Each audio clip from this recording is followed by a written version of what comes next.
seorang koruptor sebagai pertanggungjawaban moral. Saya mau minta klarifikasi, ini tanggung jawab siapa? Bapak malu nggak sih? Apakah saya dengar permintaan maaf yang benar seolah-olah menjadi korban?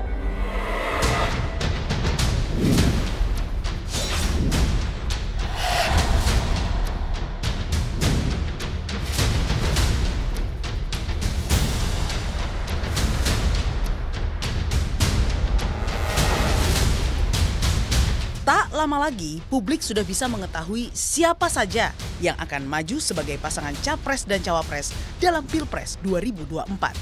Sebabnya, KPU akan mempercepat tahapan pendaftaran Capres-Cawapres dari yang awalnya 19 Oktober hingga 25 November menjadi 10 Oktober hingga 16 Oktober 2023. Pemungutan suara tetap tanggal 14 Februari.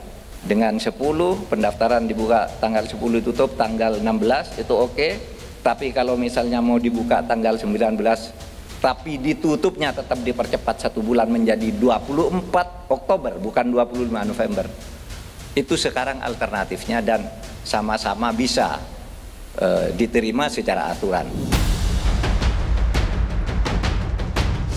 Wacana percepatan pendaftaran Capres-Cawapres ini dinilai bisa menurunkan tensi dan mengurangi drama-drama politik yang sampai sekarang masih berkutat di seputar bursa calon wakil presiden.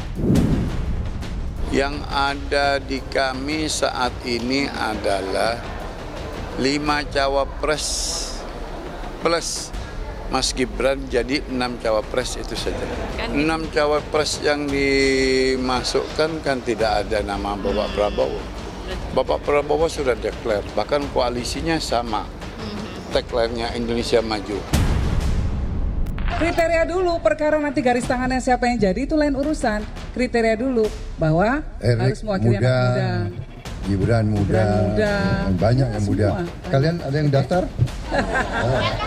Ridwan Kamil, oke. Kayaknya kita harus segera. Oke, terima kasih. Siapa yang tidak tahu Profesor Mahfud MD?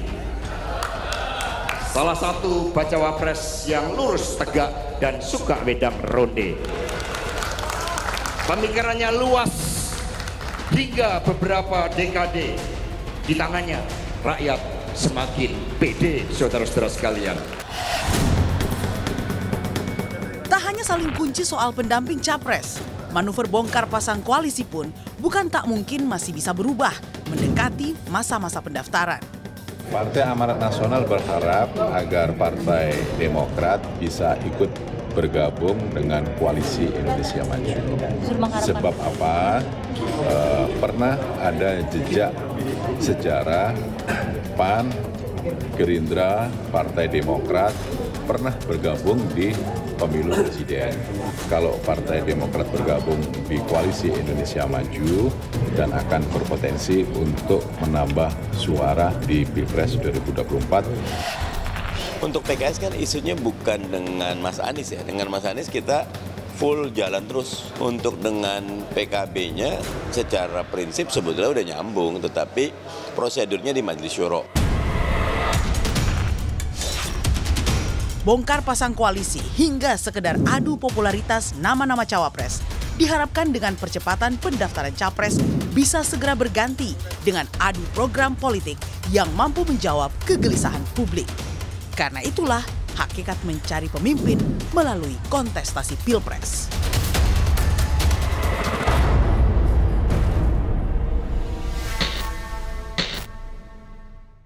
Saya sudah bersama Dekan Visipol Universitas Gadjah Mada. Ia adalah Dr. Wawan Masudi. Bung Wawan, terima kasih sudah di Rosi. Sama-sama Mbak Rosi.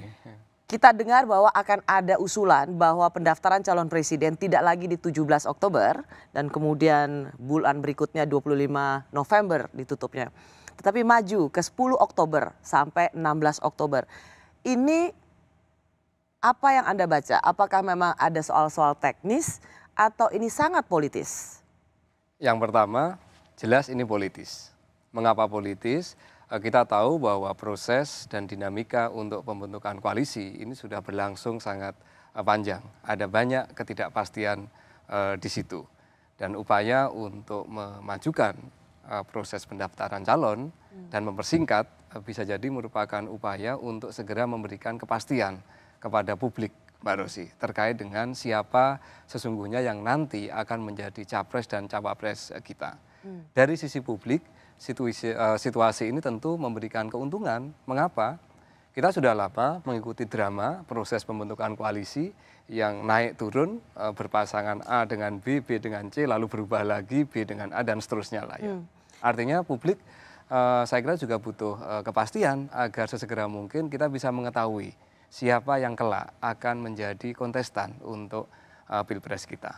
Jadi buat Bung Wawan, Anda sebagai pengajar ilmu politik dan di Universitas Gadjah Mada dan juga disebut sebagai seorang ahli pemilu, Anda melihat percepatan pendaftaran calon presiden ini ada aspek politisnya.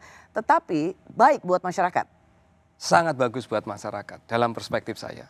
Kita akan segera memperoleh kepastian dan kemudian kita bisa segera memaksa para calon, para tim ses calon dan partai-partai politik yang berkoalisi untuk segera merumuskan apa yang sebenarnya menjadi mimpi mereka untuk bangsa ini. Kalau ini kabar baik buat publik, apakah partai politik juga melihat ini sebagai kabar baik juga atau kabar yang nggak baik-baik amat atau kabar buruk buat partai-partai politik yang belum menentukan koalisinya? Yang pasti partai politik kemudian dipaksa untuk sesegera mungkin, terutama yang belum memutuskan berkoalisi dengan siapa atau mencalonkan siapa untuk segera duduk dan segera menemukan political settlement. Ini kan soal political settlement nih Mbak, yang belum terbentuk selama sekian lama kan. Begitu dimajukan, begitu dipercepat, proses membangun political settlement ini segera terbentuk. Jadi semacam dipaksa ya untuk cepat? Dipaksa untuk cepat, harus segera duduk dan segera memutuskan. Ya, tapi kalau tadi kita dengar pernyataan Menko Polhukam Pak Mahfud mau dimajukan 10 sampai 16 Oktober. Itu opsi pertama. Tetapi kalau kemudian mau ditutup di 24 November atau 1 bulan kemudian itu juga sebagai opsi. Kalau misalnya ditutupnya pendaftaran pasangan capres dan cawapres ini di bulan November, apa ada maknanya mempercepat dibukanya pendaftaran calon presiden? Tidak akan ada maknanya. Nggak ada gunanya Tidak ada gunanya. Kalau memang ingin dipercepat dan dipersingkat, lakukan itu. Toh proses pendaftaran ini kan bisa berlangsung cepat ya.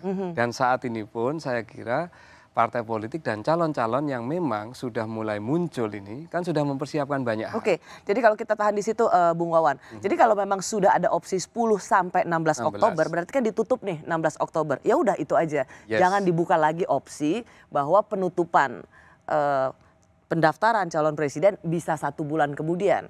Apa yang membuat Bung Wawan merasa nggak ada gunanya juga kalau ditutupnya pendaftaran calon presiden itu tetap dibuka sampai 1 bulan kemudian? Jelas nggak ada gunanya karena kebiasaan koalisi di Indonesia ini selalu last minute untuk penentuannya. Mengapa last minute? Karena proses membentuk koalisi dan kerjasama politik kita tidak didasarkan nih Mbak dari awal. Adanya kesamaan pikiran, kesamaan visi, kesamaan program, kesamaan atau kedekatan ideologis. Hampir sepenuhnya proses pembentukan koalisi kita sangat didrive, sangat didorong oleh aspek-aspek yang berhubungan dengan kalkulasi-kalkulasi sharing kekuasaan, yang penting sharing menang sumber dulu daya, ya? yang penting menang dulu. Jelas ini tidak sehat bagi demokrasi ya. Mengapa? Karena kalau kita belajar koalisi di negara manapun yang demokrasinya sehat, demokrasinya berkualitas, yang pertama dibicarakan ketika koalisi adalah kedekatan programatiknya. Bukan kalkulasi berapa kursi, berapa jumlah menteri, dan berapa sharing resource-nya. Kita sayangnya belum punya tradisi yang cukup kuat ke situ. Itu yang membuat mengapa partai dengan ideologi tertentu yang kelihatannya sangat jauh dengan partai lain yang punya ideologi tertentu kok bisa bertemu. Itu yang membuat mengapa partai politik yang di nasional bertengkar dalam arti berbeda koalisi, tapi di tingkat provinsi kabupaten mereka bisa sama-sama mendukung calon yang sama. Jadi tidak pernah punya ada kesamaan program tidak pernah dan punya visi kesamaan politik. Program. Artinya dalam situasi seperti itu, kalau ingin mempercepat dan memperpendek, just do it dengan satu opsi. 5 hari oke, 1 minggu oke. Tetapi tidak ada gunanya kemudian diperpanjang lagi sampai 1 bulan, 1,5 bulan. Itu hanya akan menambah ketidakpastian lagi menurut pendapat saya. Bung Wawan, kemudian ketika ini dimajukan, orang memandang bahwa siapa nih yang mau dihambat, siapa nih yang mau ditutup koalisinya. Apakah memang sampai sejauh itu? Tadi kita sudah sampai pada percakapan bahwa sengaja dipaksa partai politik untuk menentukan kerjasamanya atau bahasa koalisi, begitu partai-partai politik mengatakan dengan mempercepat pendaftaran ini, apa memang tercium aroma politik, ada yang mau dihambat atau ada yang supaya jangan cepetan loncat? Kalau kita melihat debat dan wacana yang berkembang selama sekian bulan terakhir, kan memang ada bahwa ada calon tertentu yang akan dihambat, koalisi tertentu yang akan sengaja dibuat bubar. Tapi begitu kemarin Pak Anies dan Caimin didukung oleh Nasdem, PKB, dan sementara masih PKS itu mendeklarasikan diri, sesungguhnya narasi soal menghambat itu sudah hilang. Diskursus menghambat itu sudah hilang. Karena ini calon yang dianggap paling mungkin dihambat. Dan sekarang sudah mendeklarasikan diri. Sekarang tinggal 2 potensial calon kan, yang sama-sama dari dulu nampaknya preferensi kekuatan politik utama di negeri ini kan kepada 2 calon ini kan. Artinya apa? Artinya sudah hampir pasti. Kalau dulu selalu ada calon, ada kekhawatiran bahwa baca pres yang bernama Anies Baswedan itu akan dihambat untuk maju, tetapi ketika Nasdem memutuskan berkoalisi dengan PKB dan paling siap, maka kecurigaan atau aroma politik yang ingin mengatakan jangan sampai Anies masuk pemilu itu sudah tidak terbukti. Sudah tidak terbukti. End of story. Kalau untuk urusan yang ini tadi ya. Mengapa? Karena PKB Nasdem meskipun PKS pada akhirnya misalnya tidak mendukung cukup untuk mengusung beliau berdua kan. Artinya kan ini masih ada kemungkinan kemudian entah itu 2 calon yang lain bahkan bisa jadi 3 calon kalau berdasar hitung-hitungan 20% threshold kan. Oleh karena itu ya ini yang menarik ketika ini percepatan sekali lagi dalam kacamata saya yang diuntungkan adalah masyarakat, yang diuntungkan adalah publik pemilih. Agar drama untuk membentuk koalisi ini segera berakhir dan kita segera bergeser, move on kepada perdebatan-perdebatan yang jauh lebih substantif, setidaknya di publik. Jadi terlepas bahwa KPU mengubah-ubah atau menyesuaikan bahasa komisioner KPU seperti itu, menyesuaikan jadwal pendaftaran calon presiden, tetapi Anda melihat percepatan ini adalah baik untuk publik supaya segera melihat siapa calon-calon pemimpin nasional yang akan kita pilih nanti. Sekaligus Anda memberikan catatan, kalaupun sudah dipercepat, maka pendaftaran calon presiden dan wakil presiden cukup 1 minggu atau 6 hari. Poinnya di situ. Jadi tidak perlu ada opsi 10 sampai 16, kemudian opsi 10 Oktober sampai dengan sometimes di November itu tidak perlu. Kalau memang akan dipercepat, akan disegerakan, segerakan saja dengan 1 opsi. Kepastian politik, kepastian bagi masyarakat akan segera terlihat. Termasuk bagi partai politik dugaan saya ini akan sehat juga agar mulai memikirkan apa yang hendak mereka tawarkan kepada masyarakat. Ya, karena kritik yang dilontarkan para teman-teman civil society, pemerhati pemilu, pemilu itu kan harus pasti tahapan-tahapannya. Hasil pemilu yang belum tentu pasti. Nah, di sini terlihat bahwa kritik pada KPU ini seperti tidak punya kepastian dalam menentukan tahapan-tahapan pemilu. Jadi ini dengan mempercepat seperti ini harusnya sudah final ya, tidak lagi membuka opsi-opsi lainnya. Ya, saya kira secara teknis kepemiluan sangat penting bagi penyelenggara pemilu agar mereka kredibel, mereka juga punya timeline yang tegas dan segera diputuskan. Kalau tidak segera, kredibilitas penyelenggara pemilu bisa kita pertanyakan. Nyusun jadwal saja tidak pasti, bagaimana nanti penyelenggaraan? Kan itu pertanyaan yang sangat mungkin. Masyarakat umum, publik kemudian bertanya-tanya. Ya, apalagi pemilu tahun depan adalah pemilu yang paling rumit karena semuanya dilakukan secara serentak. Betul, dan yang lebih bahaya kalau KPU tidak firm, itu nanti akan berpengaruh pada legitimasi proses pemilu ini sendiri. Baik. Akan ada kecurigaan, jangan-jangan KPU dipengaruhi nih, KPU diintervensi nih. Nah, kita kan tidak ingin seperti itu kan, bahwa legitimasi pemilu itu sangat penting, dimulai dari penyelenggaraan pemilu yang rapi. Baik. Pasca KPU usulkan percepatan pendaftaran capres, pertemuan para tokoh parpol dan koalisi semakin intens. Apakah itu akan mengubah peta koalisi atau menciptakan poros baru? Karena ini terlalu lama bertengkar siapa ini yang maju, siapa yang daftar. Yang semula dijadwalkan nanti pendaftaran dibuka tanggal 19 Oktober sampai 24 November. Sekarang direncanakan dipercepat pendaftaran 10 Oktober, ditutup tanggal 16 Oktober. 6 hari aja ngapain ribut-ribut, cari calon tukaran terus ribut, percepat. Coblosannya tetap tanggal 14 Februari. Karena kalau ditunggu juga ini tidak ada kerjaan nih, 22 hari terbuang. Iya, ini ngapain nih 22 hari? Semua yang daftar sudah, daftar calon tetap DPR sudah. Kan tinggal nunggu pendaftaran presiden. Saya masih bersama doktor lulusan The University of Melbourne yang menulis disertasi tentang legitimasi politik Jokowi di Solo, Dr. Wawan Masudi. Bung Wawan, tadi kita dengar bersama-sama Pak Mahfud, alasan percepatan itu ya memang politis juga ya, tidak ada sama sekali soal teknis. Karena sambungan dari pernyataan Pak Mahfud adalah daripada ribut-ribut terus. Ini sejalan dengan apa yang Anda baca bahwa memang percepatan itu sangat politis.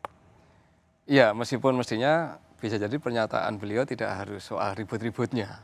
Kalau ribut-ributnya ini ya namanya pemilu kan pasti akan ada dinamika.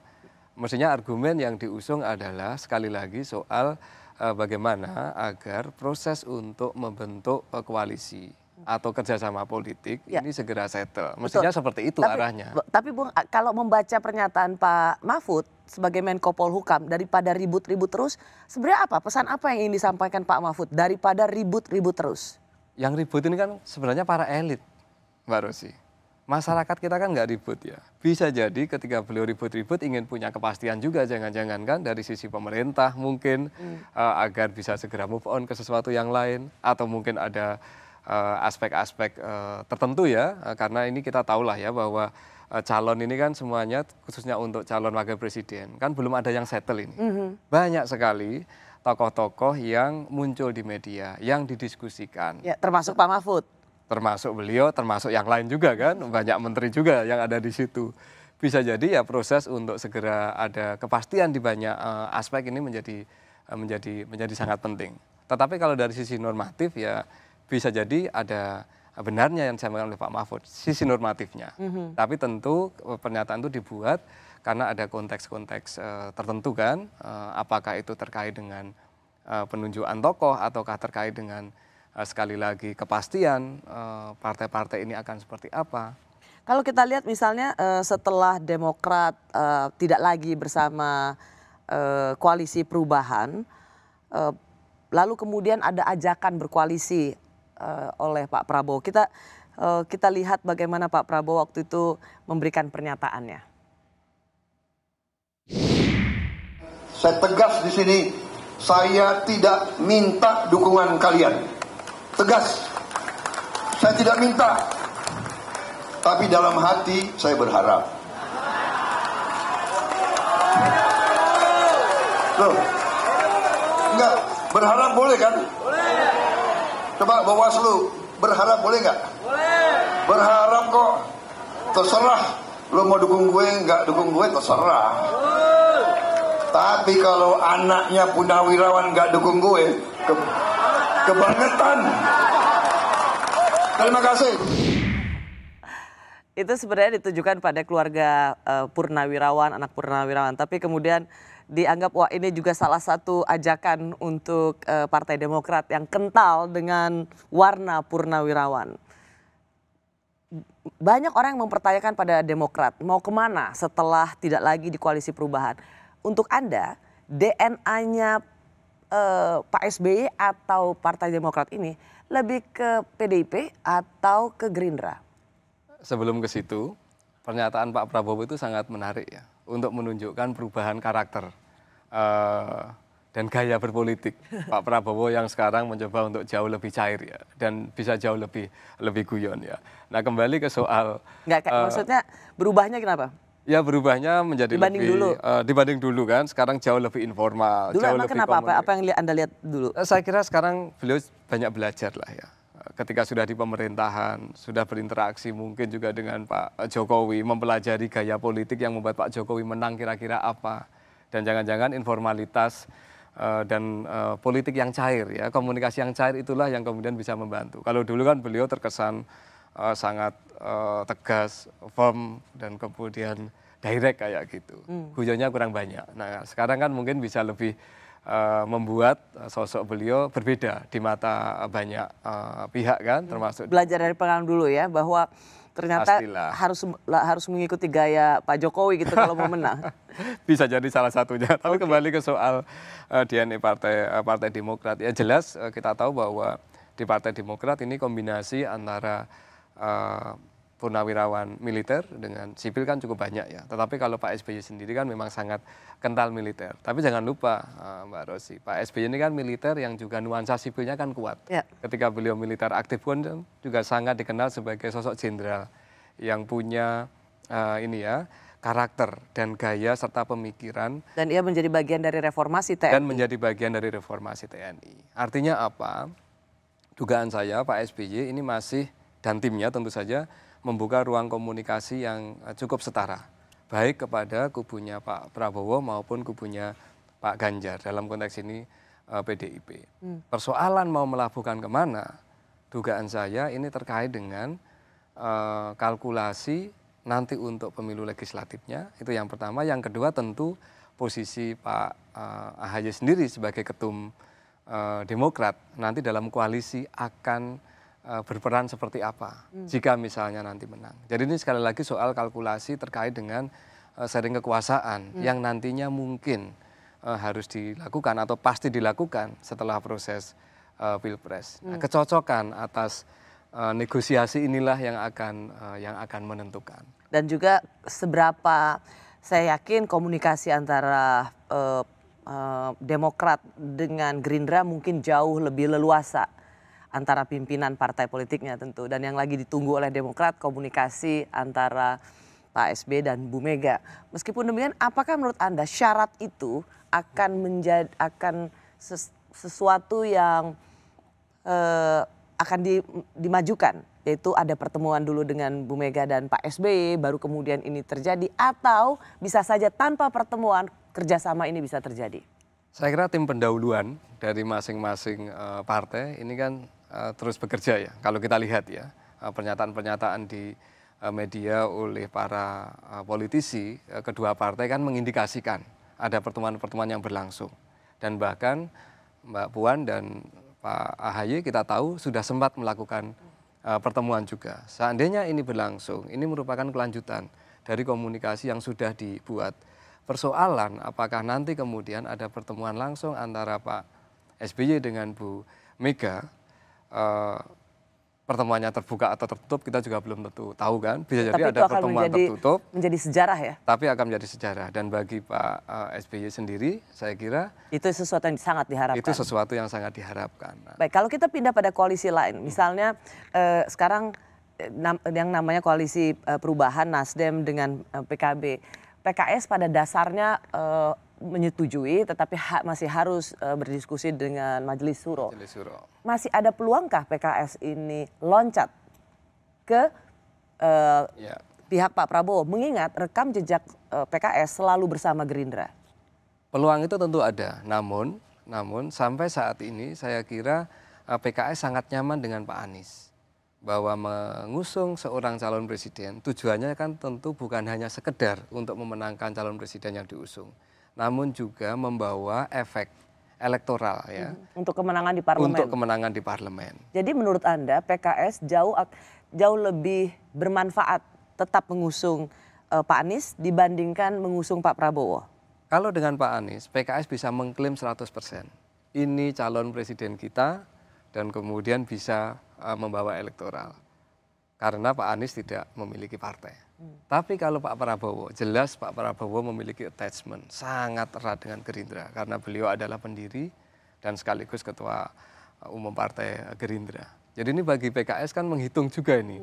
Tapi bukankah nama Anies Baswedan jauh akan lebih memberikan efek kotel itu ke Nasdem daripada ke PKS?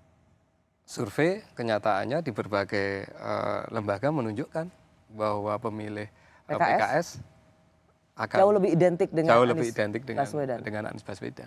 Artinya itu pertimbangan sangat penting yang akan dipakai oleh Majelis Syuronya PKS maupun oleh Ketua Umum PKS dan pengurusnya untuk menentukan.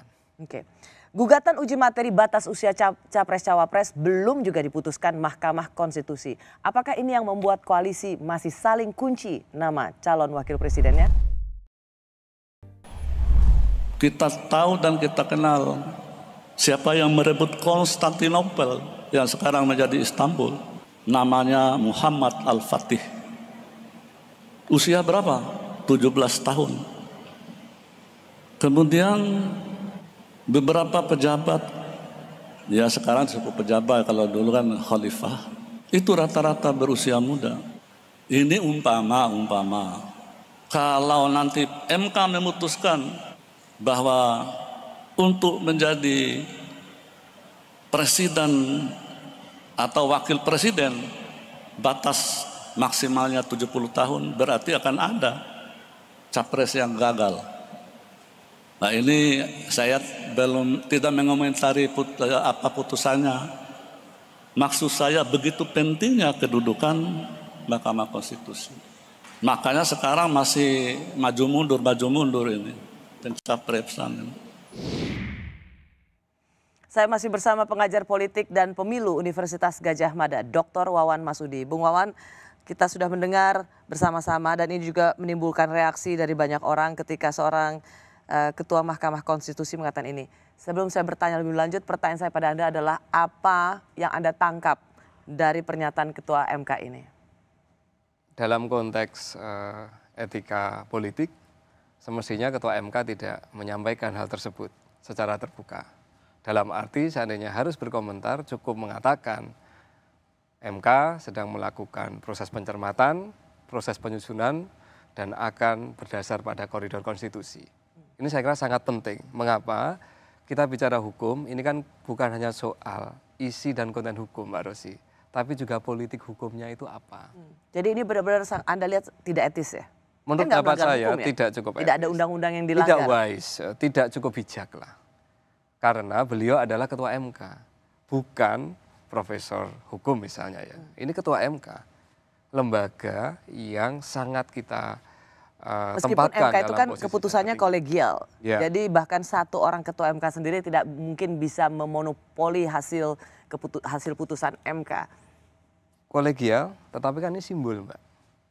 Sebagai Ketua MK kan simbol dari lembaga itu sendiri. Bu itu Wawan, yang paling pokok. Kalau menyinggung soal batas usia muda, ini kode nggak jadinya? Sebenarnya kalau kita bicara soal pemimpin politik muda di dunia ini, banyak banget. Ya kita tahu Perdana Menteri Selandia Baru ketika diangkat sangat muda. Perdana Menteri Finlandia ketika diangkat masih sangat muda. 30 tahunan, 34 kalau salah. 34 tahunan ya. Artinya sebenarnya tidak ada persoalan. Yang menjadi persoalan adalah dalam konteks Indonesia, sekali lagi kita bicara soal aturan, soal hukum, ini kan ada konteks politiknya, ada politik hukumnya. Nah kebetulan yang sedang menjadi perdebatan, ini keputusan mengapa, bukan keputusannya, mengapa gugatan ini muncul menjelang proses pendaftaran calon presiden dan wapres. Seandainya memang menjadi concern publik, mengapa tidak dilakukan setahun, 2 tahun yang lalu? Ini kenapa selalu ini jadi dikaitkan kepada Gibran gitu? Ya bisa jadi, karena yang paling sering muncul dan paling ramai dibicarakan salah satunya kan beliau. Meskipun ketika itu dibuat tentu tidak untuk satu orang, bisa membuka ke siapapun, pasti. Ya. Jadi kenapa harus dipersoalkan ya? Jelas sekali lagi karena konteks perdebatan politiknya yang sedang berlangsung. Bahwa di antara calon-calon wakil presiden yang muncul, terutama kalau kita lihat usia dan segala hal, rata-rata kan memang 40-an tahun, 40 tahun lebih dan lain sebagainya lah. Yang muncul kemudian tiba-tiba kebetulan Bapak Wali Kota Solo kan usianya kan memang masih sangat muda kan di bawah itu. Tapi Oktober ini pas 35 tuh beliau. Begitu ya? Pas berarti Mbak? Pas 35. ada kecurigaan ini bahwa ini dibikin untuk wali kota Solo supaya maju menjadi calon wakil presiden. Karena memang ada yang sangat membutuhkan Gibran menjadi wakil presidennya ya? Kita tidak tahu, tapi yang pasti begitu seandainya ini ya, MK kemudian memutuskan bahwa batas pencalonan itu diturunkan ke 35 tahun, jelas peluang itu akan ada. Siapa yang paling berkebutuhan, siapa yang paling membutuhkan Gibran sebagai wakilnya? Yang pasti bukan Pak Anies, karena Pak Anies sudah ngajak Pak Muhaimin kan. Tapi apakah itu dibutuhkan oleh seorang Ganjar? Sangat mungkin. Apalagi kalau hitung-hitungan politiknya misalnya kita tahu bahwa atau justru Pak Prabowo yang sangat Pak membutuhkan. Jokowi juga karena, sangat kuat. Kenapa saya katakan demikian? Karena yang sering memberikan kode itu justru Pak Prabowo. Pak Prabowo memberikan kode, tapi Bu Puan kemarin juga memberikan kode bahwa sangat mungkin juga diangkat. Nah, jadi ini dua pihak saya kira juga sama-sama. Tapi begini Mbak Rosi, proses untuk menentukan calon wakil presiden ini kan bukan hanya menunjuk nama. Tetapi dalam konteks untuk pemenangan kan harus menghitung banyak aspek ya. Baik itu terkait dengan latar belakang yang dihubungkan dengan misalkan sosial capital apa yang dimiliki. Organisasi keagamaan misalnya, organisasi sosial, ini kan akan dihitung ya. Yang kedua, berhubungan dengan representasi teritorial. Dari wilayah mana diambil dan apakah memberikan keuntungan atau tidak. Yang ketiga, berhubungan dengan tentu saja track record, aspek profesionalisme, aspek teknokratisme yang dimiliki termasuk pengalaman menjadi penting. Ingat kita ini memilih calon pemimpin tertinggi di negeri ini, bukan coba-coba ini. Makanya namanya kan banyak karena tadi Anda mengatakan aspek teritorial atau kedaerahan gitu, maka nama Gubernur Jawa Barat RK juga makin disebut-sebut gitu dan dianggap sebagai yang paling cocok dengan seorang Ganjar Pranowo, kuat di Jawa Tengah dan ingin juga mengambil kemenangan di Jawa Barat. Ya tentu saja demikian. Dalam arti begini, ketika misalkan ya ini saat ini Pak RK sedang dirumorkan dalam tanda petik ya menjadi salah satu calonnya Pak Ganjar, tentu hitung-hitungannya adalah Pak Ganjar sedang menghitung khususnya untuk Jawa Tengah dan Jawa Timur, seberapa kuat potensi suara yang akan diperoleh, terutama setelah terbentuknya koalisinya Pak Anies dan Pak Karena Muhaimin PKB Iskandar. kuat di Jawa Timur, Karena PKB dan kuat juga di Jawa bisa Timur. Punya kekuatan di Jawa Tengah. Di Jawa Tengah, NU terutama. Artinya kan ini perlu disubstitusi. Dari mana substitusi berasal? Bisa dari Jawa Barat. Mengapa? Karena Pak Ganjar kebetulan tidak cukup kuat di Jawa Barat. Jadi ini proses untuk menghitung ini saya kira menjadi sangat penting. Selain maaf Bung Wan, namun kemudian Pak Ganjar memposting ngopi bareng bersama Pak Mahfud yang dianggap bisa juga wah ini jangan-jangan GP dan Pak Mahfud. Diresonansi lagi oleh Sekjen PD Perjuangan Pak Hasto yang mengatakan bahwa seorang Mahfud MD adalah lurus tegak. Kode keras gak ini? Pak Ganjar pernah ngasih hadiah burung ke Caimin juga kan. Kepalanya hijau, kepalanya merah, bawahnya hijau kan. Ini kan juga, saya kira ini bagian dari proses komunikasi politik lah kalau saya lihat ya.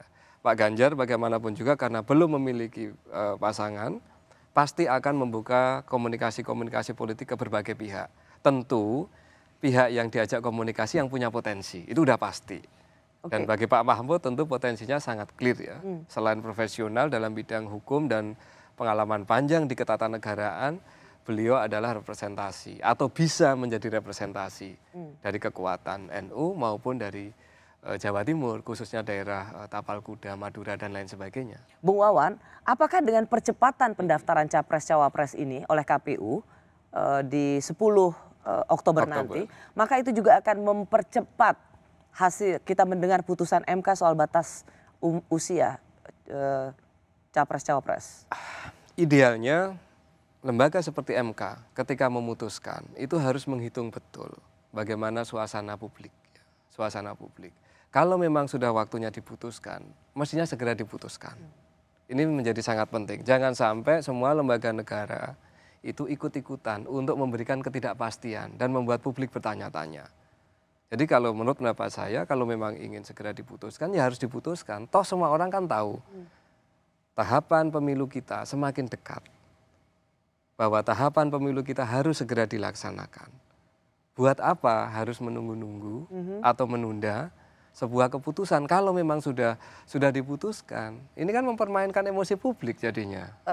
Teman-teman civil society pemerhati pemilu tuh keras sekali mengatakan bahwa MK tidak berhak memutuskan batas usia capres-cawapres karena itu open legal standing, begitu dia bilang. Jadi berikan kembali atau kembalikan kepada si pembuat undang-undang.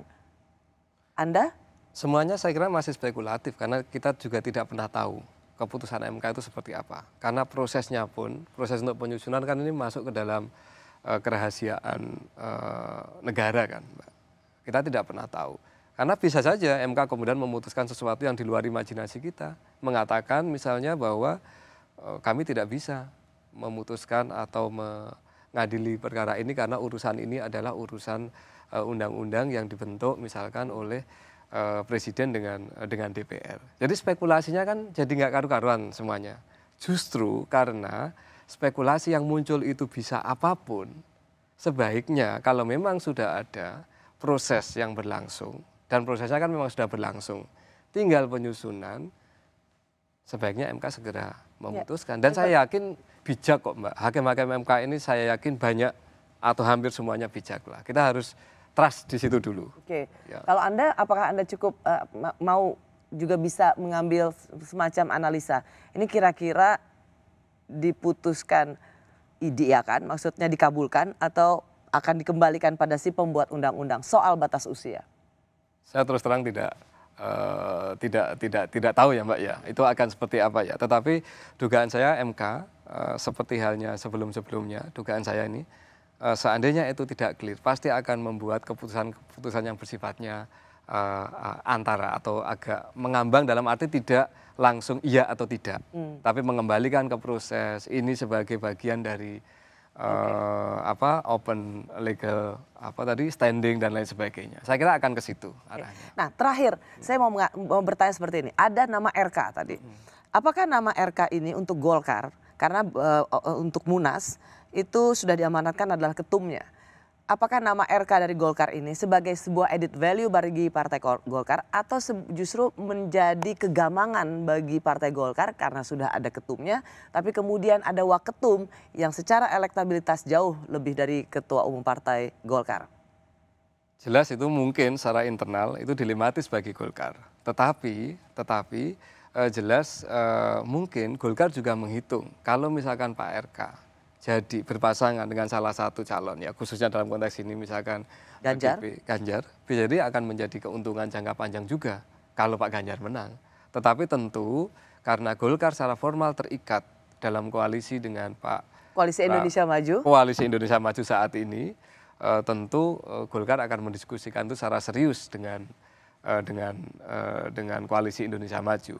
Dan bisa jadi keputusannya Pak RK dibiarkan tapi tidak tapi koalisi Partai Golkar tetap di Koalisi Indonesia Maju. Ya, tapi Pak RK dibiarkan tetapi tidak mengatasnamakan atau bukan representasi Golkar. Hal seperti itu kan sangat mungkin terjadi kan, dan itu pernah terjadi masalahnya. Ya. Meskipun konteksnya beda ya. Waktu Anda mengatakan itu pernah terjadi ketika 2004 Pak SB dan Pak JK. Pak JK tidak karena tidak diusung oleh Partai Golkar. Partai Golkar tetap bersama waktu itu Pak Wiranto. Iya betul Pak Wiranto. Pak Wiranto betul ya. Dan itu bisa terjadi juga ya. Dan itu pernah terjadi. Meskipun ada pembedanya, Pak JK waktu itu bukan pengurus Partai Golkar, sementara RK adalah wakil ketua umum Partai Golkar. Mungkin Pak RK bisa diizinkan untuk mundur dari waketum. Menjadi anggota biasa kan juga sangat mungkin. Oke. Kita lanjutkan lagi di bagian berikutnya karena berbagai cara dilakukan demi berlangsungnya pesta demokrasi 5 tahunan. Tetapi bagaimana bila terjadi keadaan mendesak untuk menunda pemilu? Apakah kita akan mentolerir hal ini? Kita saat ini tidak lagi memiliki pintu darurat manakala terjadi kedaulatan konstitusi. Kita belum memikirkan jalan keluar. Bagaimana kalau pemilu tidak bisa dilaksanakan saat tepat waktu? Bagaimana posisi jabatan-jabatan yang dihasilkan oleh pemilu? Ya. konstitusi kita hanya menulis, menyatakan presiden, wakil presiden, anggota DPR, DPRD, DPD hanya 5 tahun. Saya ingin mengajak semua berpikir bagaimana kita membuat atau membuka pintu darurat yang selama ini terkunci pasca reformasi. Masih bersama saya Dekan Visipol UGM sekaligus peneliti dari Institute for Democracy and Welfareism, Dr. Wawan Masudi. Kita mendengar pernyataan Ketua MPR, kalau kita ingin berbaik sangka bahwa perlu ada jalan keluar kalau terjadi keadaan darurat, kita tidak bisa pemilu. Apa tanggapan Anda? Situasi force majeure itu sangat mungkin terjadi dalam situasi atau di negara manapun, termasuk di Indonesia. Tetapi dalam kaitannya dengan pemilu, bisa jadi kalau ada situasi yang sangat darurat, yang mungkin dilakukan adalah sejumlah adjustment. Dan itu sangat bisa dilakukan. Kita pernah melakukan itu ketika situasi COVID kemarin terjadi, khususnya untuk pilkada, Mbak Rosi. Itu yang pertama. Yang kedua, bisa juga ketika ada situasi kebencanaan tertentu misalnya, mudah-mudahan tidak, di sebuah daerah, maka bisa saja yang ditunda pemilunya adalah di daerah-daerah tertentu. Atau di adjustment-nya itu tidak di seluruh wilayah Indonesia, tapi di tempat-tempat. Jadi tidak perlu dimasukkan dalam konstitusi? Mungkin ke depan dalam konteks untuk menata sistem dan kelembagaan negara dan keberlanjutan pemerintahan mungkin bisa dipikirkan untuk jangka panjang. Tetapi ketika ini kita lakukan sekarang dalam situasi di mana kita sedang mencoba untuk ikut tahapan proses pemilu sebagai bagian dari mekanisme demokratis, mungkin itu belum menjadi prioritas saat ini. Kenapa? Kenapa ini selalu dicurigai? Kenapa ini kalau kita ingin berprasangka baik, kenapa ini sebutan untuk kalau ada kegentingan, jadi harus ada jalan keluar untuk pemilu. Kenapa ini tidak pernah disambut baik dan selalu dicurigai ada udang di balik batu? Soal momentum selalu. Mengapa upaya untuk membuka perdebatan dan wacana publik seperti ini selalu menjelang masa-masa kita akan melakukan pemilu? Kenapa tidak misalnya di awal jabatan? Kenapa tidak isu ini kita munculkan pada tahun 2019 setelah bulan Oktober atau tahun 2020? Ya kenapa Anda mencurigai ini atau kenapa Anda melihat ini tidak boleh ditolerir atau jangan dibahas? Karena menurut pendapat saya ini justru akan mengaburkan kembali perdebatan-perdebatan publik kita ya. Bahwa saat ini kita sedang berkonsentrasi untuk menjaga agar pemilu bisa berlangsung.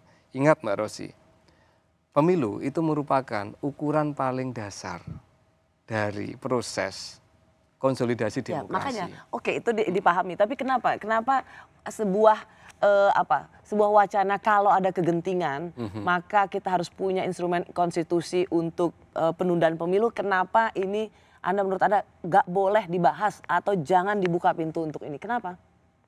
Boleh dibahas, tapi ini soal momentum sekali lagi. Ya, kenapa kalau kembali itu kita lakukan sekarang, ini kan seperti membuka perdebatan kita lah 6 bulan, setahun yang lalu soal perpanjangan masa jabatan presiden lah, soal bagaimana pemilu nanti diundur pada tahun berapa lah dan lain sebagainya. Jadi soal dulu ada wacana 3 periode, perpanjangan masa jabatan, karena itu sudah didahului dengan wacana-wacana ini sehingga sesuatu yang baik seperti kegentingan di saat perlunya penundaan pemilu atau instrumen pemilu, instrumen konstitusi untuk penundaan pemilu di masa genting itu dicurigai juga bahwa waduh mau masuk lagi nih 3 periode. Semua pernyataan politik apalagi sekali lagi oleh para pejabat negara itu kan ada konteks politiknya kan Mbak, dan konteks politiknya kan ini cukup panjang ya.